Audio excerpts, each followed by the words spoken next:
Alhamdulillahi Rabbil Alamin. Wassalatu wassalamu ala asyrafil anbiya'i wal mursalin wa ala alihi wa ashabihi wa man tabi'a hudahum ila yaumiddin. Amma ba'du. Jemaah salat maghrib rahimakumullah. Pertama, bersyukur kepada Allah bisa hadir di majelis ini. Insyaallah pembahasannya sama sebenarnya, yaitu sirah.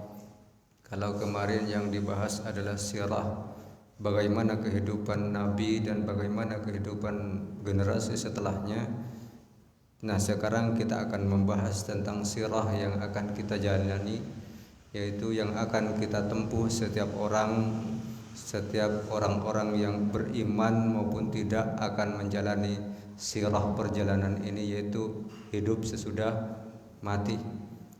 Banyak sekali buku yang membahas tentang kehidupan ini, tetapi ada buku yang sangat menarik, yaitu buku yang ditulis oleh beliau Ustadz Abu Fatih Al-Adnani tentang hidup sesudah mati. Itu sedikit nanti akan kita kupas, karena bagaimanapun perjalanan kehidupan setelah mati itu adalah pembahasan yang panjang. Kita ukur saja kehidupan di dunia dengan di akhirat, perbandingannya sudah berapa lama. Hitungannya sudah ribuan tahun. Sehari di dunia bagaikan berapa tahun di akhirat? 1000 apa 50.000? Ya, intinya lama lah. Kemudian salawat salam semoga terhatur dan tercucur kepada Nabi kita Nabi Muhammad SAW, dan siapa saja dari umatnya yang istiqomah berjalan di atas ajaran beliau dan berusaha menghidupkan sunnah beliau hingga akhir zaman. Jamaah yang dimuliakan Allah Subhanahu wa ta'ala, kenapa kita harus berbicara tentang kematian? Karena sesungguhnya rasa takut kita terhadap kematian itu berbanding lurus dengan mahalnya surga yang Allah siapkan kepada kita. Karena sesungguhnya kematian itu sesungguhnya adalah menghidupkan jiwa kita, menghidupkan hati kita. Kadang kita melalui ceramah seperti ini, nasihat itu tidak masuk. Telinga kita itu tidak mampu tembus dengan nasihat-nasihat. Kadang juga penglihatan kita itu tidak cukup dengan membaca buku, tidak mampu merubah hati kita. Tetapi kematian itu justru merubah segalanya, kemudian menghidupkan hati kita. Itulah kenapa Nabi mengatakan kafa bil mauti wa'izan. Cukuplah kematian itu sebagai pelajaran terbesar dalam kehidupan manusia. Nah, kenapa kita juga berbicara masalah kematian? Karena sesungguhnya ukuran kecerdasan seseorang itu bukan mereka yang cerdas di dalam menghitung atau cerdas dalam hal rumus matematika dari A sampai Z, IPA, fisika A sampai Z. Tetapi sesungguhnya ukuran kecerdasan seseorang adalah diukur dari bagaimana mereka mempersiapkan kehidupannya ba'dal maut, yaitu kehidupan setelah kematian. Al-qayyisu man dana nafsa wa amila lima ba'dal maut. Jadi orang yang cerdas itu, yang pintar itu, kata Rasul, adalah mereka yang pintar mengatur dan mempersiapkan perbekalannya atau sangunya untuk menghadapi kehidupan ba'dal maut, yaitu setelah kematian tadi. Nah, kenapa kita juga berbicara masalah kematian? Karena sesungguhnya kita paham betul bahwa api neraka itu tidak bisa disiram dengan berjuta liter air, dan tidak bisa juga padam dengan begitu banyak gunung salju. Tidak bisa. Tetapi kematian itu akan bisa padam, api neraka itu panasnya akan padam dengan hanya setetes air mata kita, air mata taubat kita kepada Allah Subhanahu wa taala. Jemaah yang dimuliakan Allah Subhanahu wa taala. Nah, sekarang bagaimana sesungguhnya manusia di dalam menyikapi persoalan al-hayatu ba'dal maut, yaitu kehidupan setelah kematian? Terbagi menjadi 3. Kelompok yang pertama, mereka itu tidak yakin bahwa setelah kematian ini nanti ada kehidupan lagi, sehingga mereka memaksimalkan betul kehidupan di dunia ini untuk dihabiskan berfoya-foya dan menikmati segala bentuk kenikmatan yang ada di dunia ini. Ini kelompok yang pertama. Nah, kemudian ada kelompok yang kedua, mereka sebenarnya yakin bahwa akhirat itu ada, barzah itu ada, mahsyar itu ada, mizan itu ada, surga neraka itu ada. Tetapi mereka tidak mampu mengendalikan hawa nafsunya, kemudian mereka termasuk golongan yang lalai. Nah, kelompok yang ketiga adalah orang-orang yang betul meyakini bahwa kehidupan setelah mati itu ada. Mereka adalah disebut orang yang beriman, yaitu memanfaatkan kehidupan di dunia ini untuk menyiapkan kehidupan setelah kematian. Nah, kita baru masuk ke pembahasan, ya santai, nggak usah tegang. Tetapi urusan kematian ini memang tidak bisa diajak senyum-senyum, Bapak Ibu rahimakumullah. Tidak bisa diajak bercanda. Kita baca ayat-ayat, surat-surat yang membahas kematian, itu kalau kita paham artinya tidak ada yang berani tersenyum.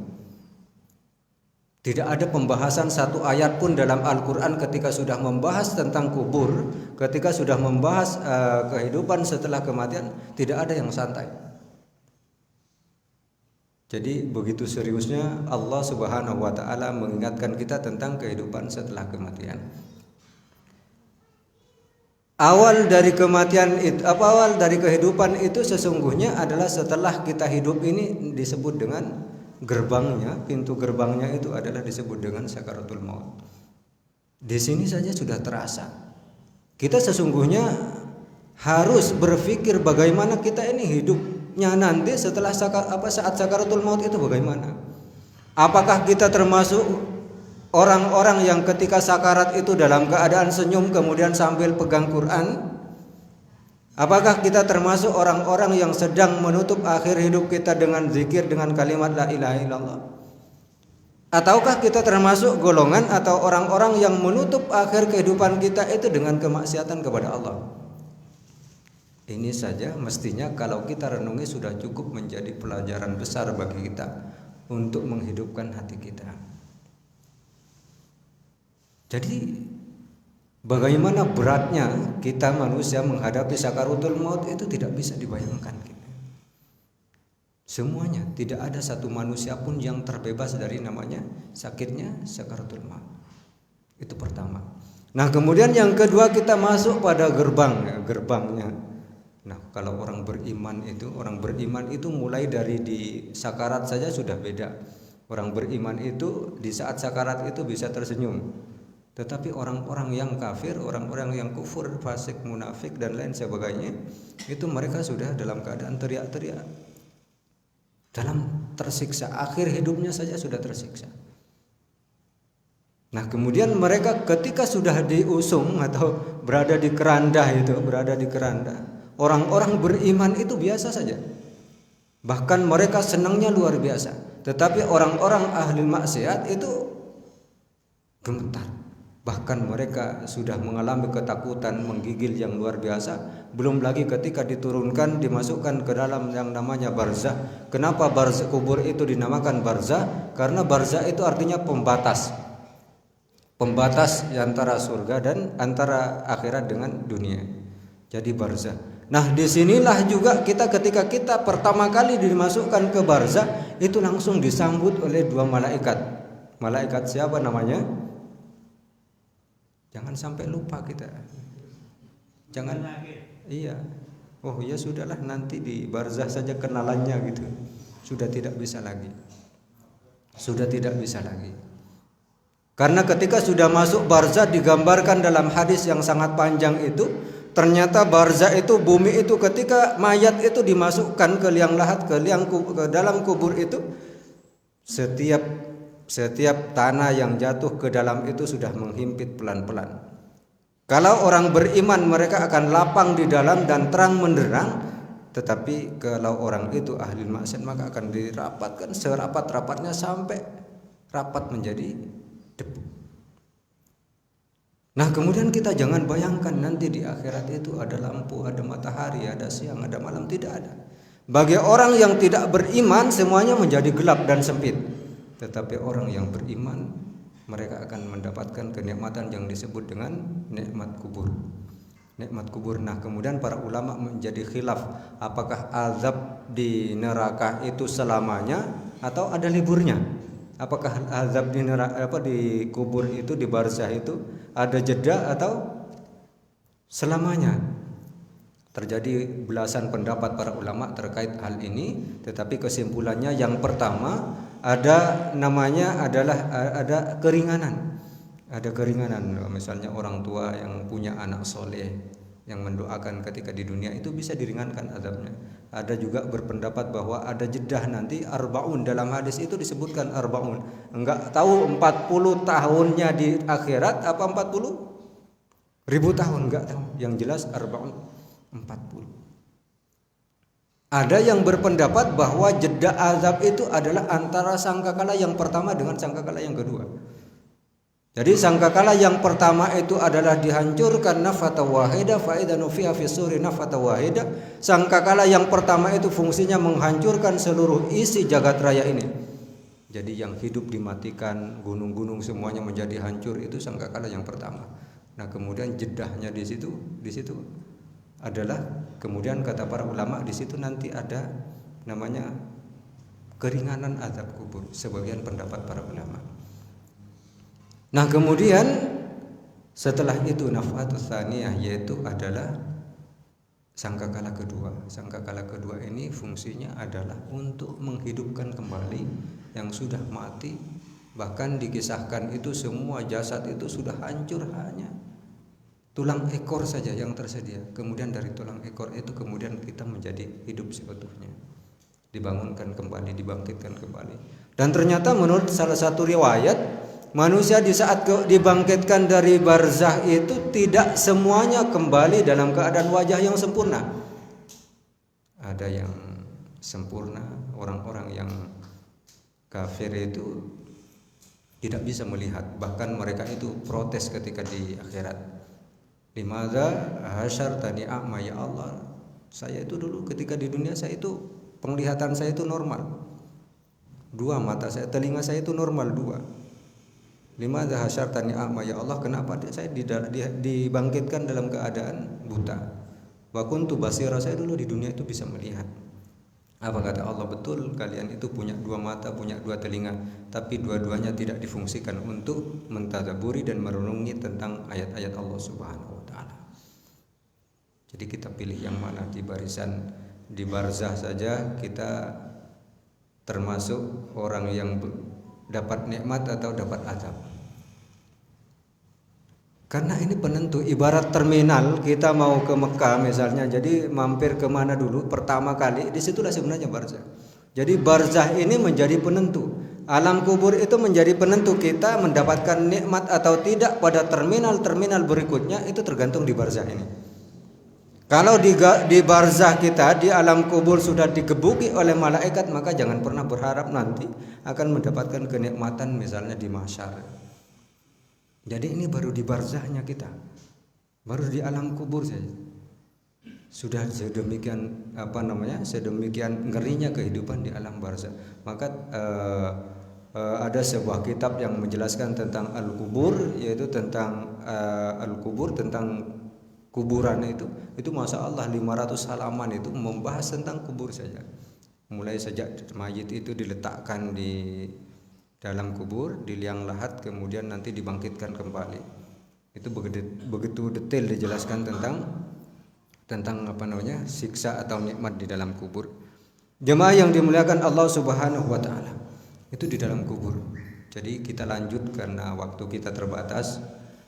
Nah, lanjut kita nanti ketika sudah dibangkitkan itu disebut dengan namanya yaumul ba'ats, hari kebangkitan. Nah, kemudian titik kumpulnya disebut dengan mahsyar, yaitu dikumpulkan di satu titik. Disitulah semua manusia digiring menuju satu titik, dikumpulkan di titik itu dalam keadaan khaliyatun ariyatun. Jadi dalam bahasa hadis itu khaliyat itu tanpa alas kaki, ariyatun itu tanpa sehelai pakaian pun. Nah, ketika Nabi menyampaikan hadis ini, Aisyah itu nanya kepada Nabi, ya Rasul, yauma idin, pada hari itu apakah tidak ada yang saling melihat? Apa kata Nabi Shallallahu Alaihi Wasallam? Yauma idzin, pada hari itu semuanya sudah punya urusan masing-masing, sudah punya urusan masing-masing, punya kesibukan masing-masing. Maka dalam surat Abasa itu yauma yafirrul mar'u min akhi wa ummi wa abi wa sahibati wa bani likulli imri'in minhum yauma idzin sya'nu yughni. Jadi bapak itu lari dari ibunya, ibu lari dari bapak, suami lari dari istri, istri lari dari suaminya, anak lari dari bapak dan ibunya. Likulli imri'in minhum yauma idzin sya'nu yughni. Jadi pada hari itu semuanya dalam keadaan punya urusan masing-masing. Bapak tidak lagi mampu menolong anaknya, anak tidak lagi mampu menolong bapaknya, apalagi teman dan tetangganya. Nah, kecuali saat itu orang-orang yang dikecualikan oleh Allah Subhanahu wa taala. Salah satunya adalah orang yang qalbuhu mu'allaqun bil masajid. Orang-orang yang hatinya terikat dengan masjid, mereka itu mendapatkan naungan. Sab'atun yudhilluhumullahu fi dhillihi yauman la dhilla illa dhilluh. Jadi ada 7 kelompok, 7 golongan yang Allah berikan naungan pada hari itu. Di mahsyar itu yang matahari sudah di atas kepala kita, sudah sejengkal. Salah satunya adalah orang-orang yang hatinya terikat dan terpaut dengan masjid. Jamaah yang dimuliakan Allah Subhanahu wa taala. Itulah keadaan mahsyar. Berapa hari kita di mahsyar? 50.000 tahun. 50.000 tahun lamanya kita di sana. Maka bisa kita bayangkan, 1 jam saja kita kepanasan. Ini Jakarta, Jabodetabek secara umum itu udaranya sudah tidak bersih, padahal baru beberapa bulan. Nah, bagaimana panasnya nanti ketika matahari sudah berada di atas kepala kita. Nah, saat itu manusia dalam keadaan khaliyatun ariyatun, tidak pakai alas kaki dan tidak pakai pakaian. Saat itu sebagian dari manusia ada yang tenggelam dengan keringatnya, ada yang sampai bahu, ada yang sampai lutut, ada yang sampai mata kaki, ada yang sampai hanya kakinya basah. Nah, pertanyaannya kita ini termasuk yang mana? Itu semuanya yang menentukan adalah amal soleh kita. Makanya sesungguhnya yang akan menjawab pertanyaan malaikat mungkar nakir di alam kubur itu bukan berarti ketika kita sudah fasih di dunia kemudian nanti akan fasih juga. Sesungguhnya yang menjawab itu adalah amal kita. Amal kita. Ini yang menyebabkan para ulama itu khilaf tentang hukum talqin. Ada yang mengatakan talqin itu sebelum dikubur, ada yang mengatakan sebelum wafat. Tetapi sesungguhnya yang paling penting adalah amal kita, amal kebaikan. Ada yang mengatakan akhir hidup itu harus kalimat la ilaha illallah. Tetapi sebagian para ulama berpendapat bahwa yang dimaksud dengan akhir hidupnya kalimat la ilaha illallah itu adalah konsekuensi dari la ilaha illallah itu.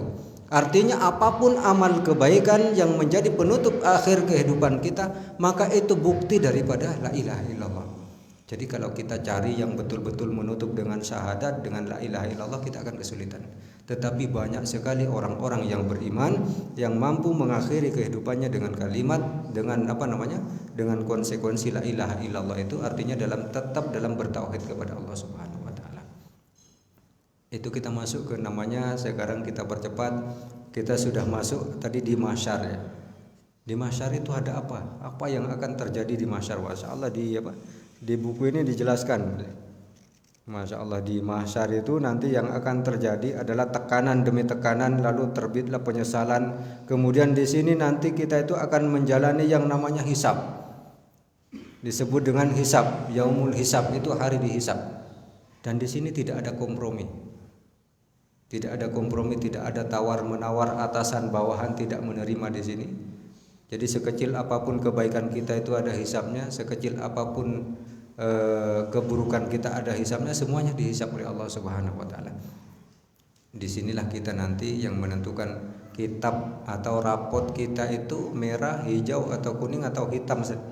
Disinilah nanti apakah diterima dari kanan kita, apa kiri kita, apa dari belakang kita. Disinilah nanti kita akan dapatkan. Kemudian nanti ada namanya berlanjut disebut dengan mizan. Mizan itu ditimbang kebaikan kita itu lebih banyak mana baik apa buruknya. Pertanyaannya bagaimana kalau misalnya seimbang gitu ya. Nah, ini kayaknya kok malaikat kerepotan ini masuk neraka apa surga. Ya tidak demikian. Terjadi perbedaan pendapat para ulama. Satu mengatakan ya sudah tetap di situ. Ini pendapat yang pertama. Pendapat yang kedua nanti ini masuk ke neraka. Nah, pendapat yang ketiga ini nanti masuk ke surga. Disebut dengan ahlul a'raf, yaitu orang yang amal baik buruknya itu seimbang. Amal baik buruknya itu seimbang, disebut namanya di a'raf, yaitu antara surga dengan neraka. Di situ ada satu tempat disebut dengan a'raf. Maka dalam surat Al-A'raf itu ada kata a'raf, itu nanti bisa dibaca. Itu adalah tempat antara surga dengan neraka.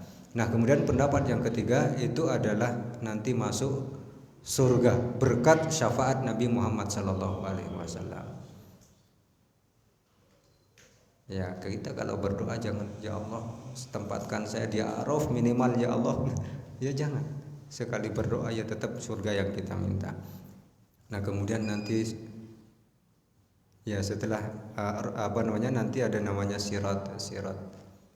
Sirat itu adalah apakah setiap manusia itu melewati sirat? Ternyata para ulama juga berbeda pendapat. Yang jelas orang-orang yang yang musyrik kafir itu ada yang mengatakan sudah tanpa sirat sudah langsung jatuh ke bawah. Di sirat ini mereka jatuh ke bawah sudah tidak sampai nanti ada namanya telaga Nabi SAW. Jadi orang kafir, musyrik, munafik itu sudah tidak sampai telaga. Nah, orang-orang mukmin ini nanti menikmati telaga Nabi SAW. Nah, jemaah yang dimuliakan Allah Subhanahu wa taala, ini gambaran singkat. Kalau kita berdetail ini hampir puluhan ayat menjelaskan setiap babnya. Nah, dasarnya ujian di sirat itu semuanya yang menjawab itu amal soleh kita.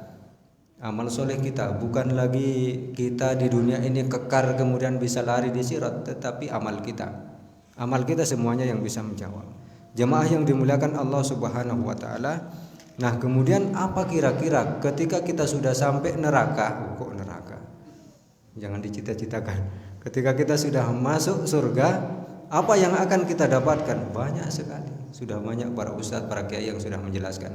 Nah, sekarang kalau mereka orang-orang kafir itu sudah masuk neraka, minumannya saja itu nanah. Minumannya itu nanah yang mendidih. Kemudian makanan-makanan buah yang berduri. Nah, kalau sekarang kita makan makan durian itu dalamnya, nanti bisa jadi neraka itu durian itu kulitnya. Bisa dibayangkan. Nah, kemudian setelah kecebur ke neraka itu langsung didatangi binatang-binatang buas, kalajengking, ular, semuanya binatang-binatang yang bertaring dan yang berbisa semuanya datang. Oleh karenanya jangan pernah kita bercita-cita atau punya keinginan untuk mampir neraka walau hanya sesaat. Kadang menjadi bahan candaan ke apa-apalah saya mampir neraka karena nanti ketemu artis di sana. Iya, kalau artisnya nggak tobat, kalau tobat mereka masuk surga, kitalah yang masuk neraka. Karena kita tidak pernah tahu akhir kehidupan seseorang. Maka Rasul menjelaskan dalam hadis yang sangat panjang itu, ada ahli maksiat dari lahirnya maksiat, besar, remaja, dewasa, lansia, maksiat semuanya. Tetapi di akhir hidupnya itu dia sadar, oh iya saya harus kembali kepada Allah. Dan ternyata dia wafat dalam keadaan ketaatan kepada Allah.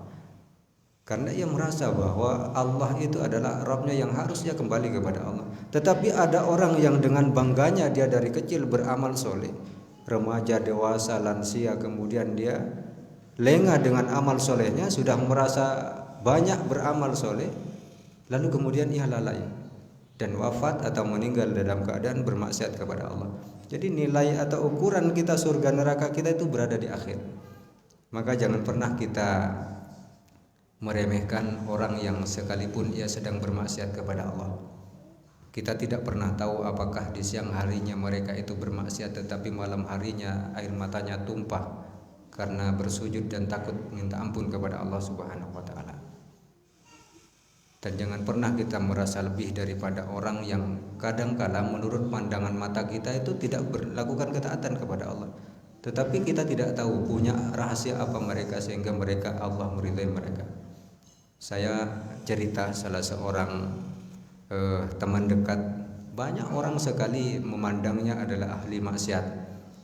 Menurut pandangan mata betul. Karena pagi sorenya yang digotong adalah sesuatu yang memabukkan. Tetapi ternyata di usianya ke 47 tahun. Jadi sampai 40 tahun. 40 tahun dia bermaksiat kepada Allah Subhanahu wa taala. Satu ketika ia datang ke salat Jumat. Di salat Jumat itulah dia mendengarkan khotib berceramah tentang usia 40 tahun. Apa kata khotib? Kata khotib saat itu, di usia 40 tahun manusia kalau tidak kembali kepada Allah maka hampir dipastikan wafat dalam keadaan su'ul khotimah. Disitulah sampai pulang katanya itu berpikir terus terhadap apa yang disampaikan oleh khotib tadi. Akhirnya apa yang ia lakukan, semuanya yang tadi itu, alat-alat kemaksiatan yang tadi itu semuanya dibakar, dibuang semuanya. Ia meminta kepada istrinya agar diberikan satu sajadah, dibelikan dia satu Quran, dibelikan dia baju takwa, dibelikan sarung, dan kemudian selama 7 tahun ia tidak melakukan amalan-amalan pekerjaan-pekerjaan yang sebelumnya. Ia mencari teman yang soleh, ia ngaji, kemudian mencari mencari orang-orang yang bisa membimbingnya ngaji, yang bisa mengajarinya sholat. Semua orang-orang yang di sekitar situ hampir tidak percaya, ini beneran apa enggak, ini sok suci atau gimana ini. Nah, tetapi yang menarik adalah di akhir hidupnya berkumpullah bersama anak-anaknya, disaksikan oleh istrinya yang ia sebelum wafatnya menasihatkan kepada anaknya tentang jangan tinggalkan sholat. Setelah ia menyampaikan beberapa pesan kepada anaknya, apa yang bapak ini sampaikan? Yang terakhir kalimat la ilaha illallah, kemudian minum tiga gelas, kemudian mengucapkan kalimat la ilaha illallah, minum lagi 1 gelas, mengucapkan kalimat la ilaha illallah, setelah itu memejamkan mata, wafat. Ya, demikianlah kisah akhir kehidupan seseorang. Oleh karenanya jangan pernah kita menilai seseorang dari keadaannya sekarang, apalagi masa lalunya. Lihatlah mereka hari ini.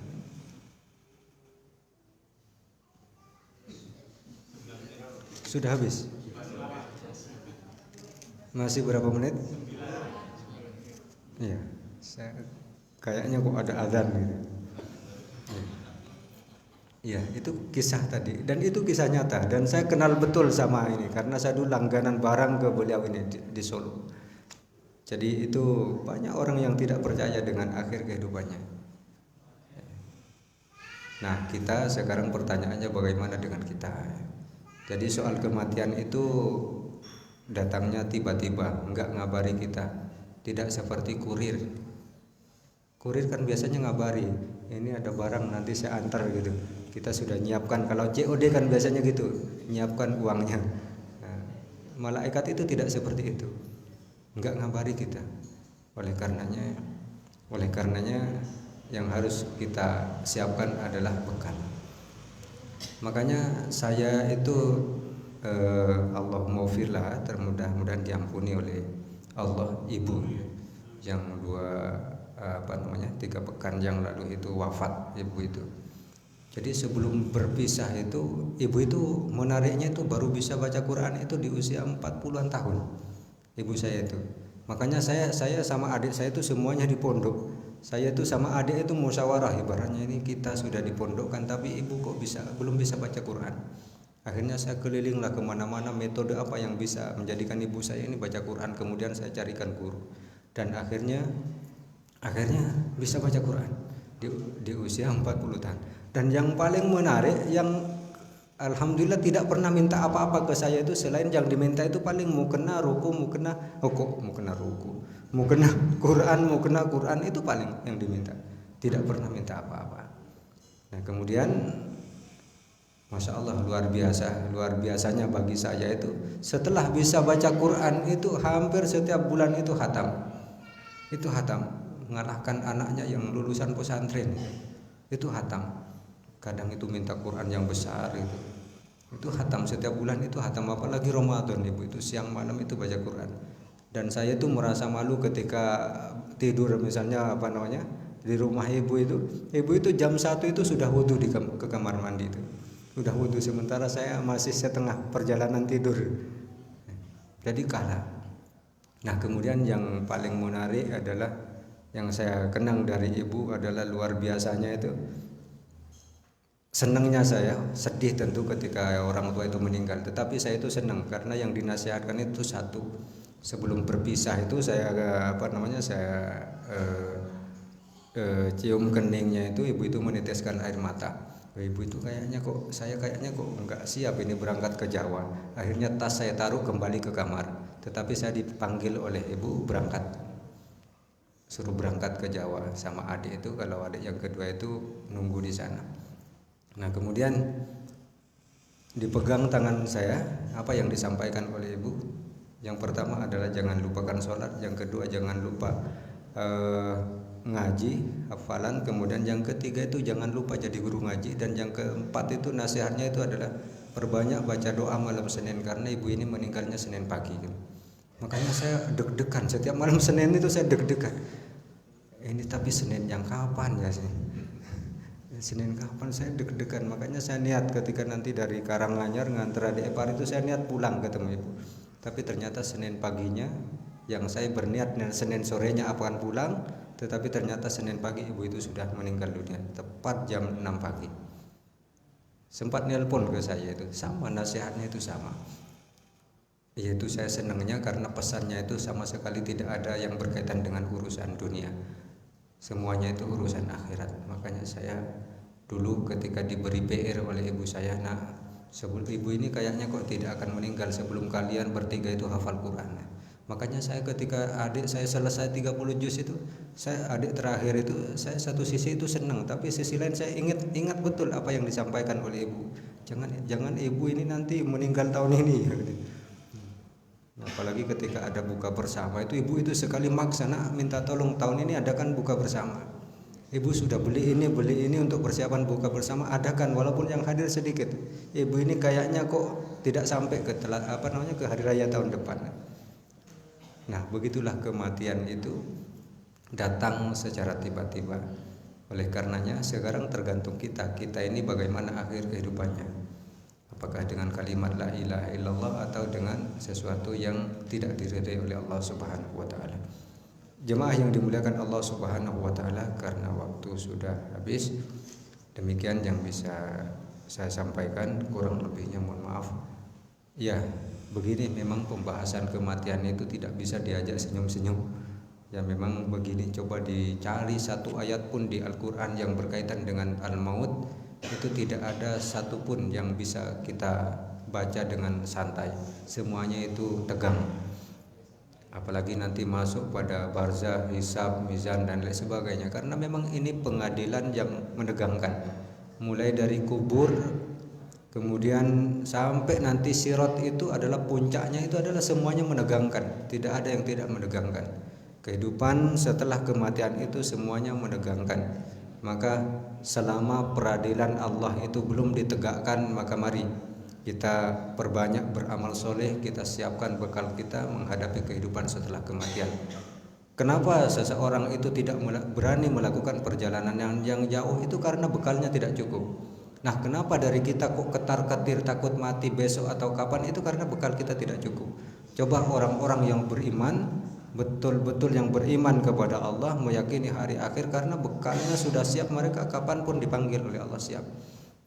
Saya punya teman yang masih muda, usianya 36 tahun. Tidak, 2 tahun di bawah saya, berarti 34 tahun. Itu Masya Allah, itu sepanjang malam itu tidur hanya 2 jam. Selain itu isinya tahajud, baca Quran, tahajud, baca Quran. Tidak punya HP Android. Tidak punya HP Android. Masya Allah luar biasa. Ini sering saya ceritakan ke santri. Kalian itu berapa murojaahnya setiap hari? Paling sehalaman 2 halaman. Nah orang ini, ustadz ini, Masya Allah luar biasa, itu murajaahnya 15 juz per hari. Nah kita saja yang hidup di pesantren itu banter-banternya 1 juz. Dan yang paling menarik, ini ahli ruqyah ternama menurut saya bapak ini. Karena kadang ahli ruqyah nasional itu kadang harus baca Quran dulu ya. Sampai termasuk saya kalau mau ruqyah itu sampai berbusa-busa dulu baru jin itu bisa terdetek gitu. Tetapi beliau ini masya Allah, ketika lewat di satu tempat itu kalau di situ ada bahan sesuatu yang angker itu sudah terasa karena kekuatan amalan sunnahnya bukan lagi puasa Senin Kamis tetapi daudnya luar biasa. Masya Allah luar biasa. Makanya menjadi ahli ruqyah itu betul kata para ulama cukup 2, 1 keyakinan dan kedua amal soleh yang tadi amal sunnah tadi. Kalau kita kan berapa juz itu dibaca baru nyantol. Nah beliau ini masya Allah ketika sudah mau baca mau ta'awud saja itu sudah, kalau itu ada jin di tubuhnya teriak-teriak luar biasa.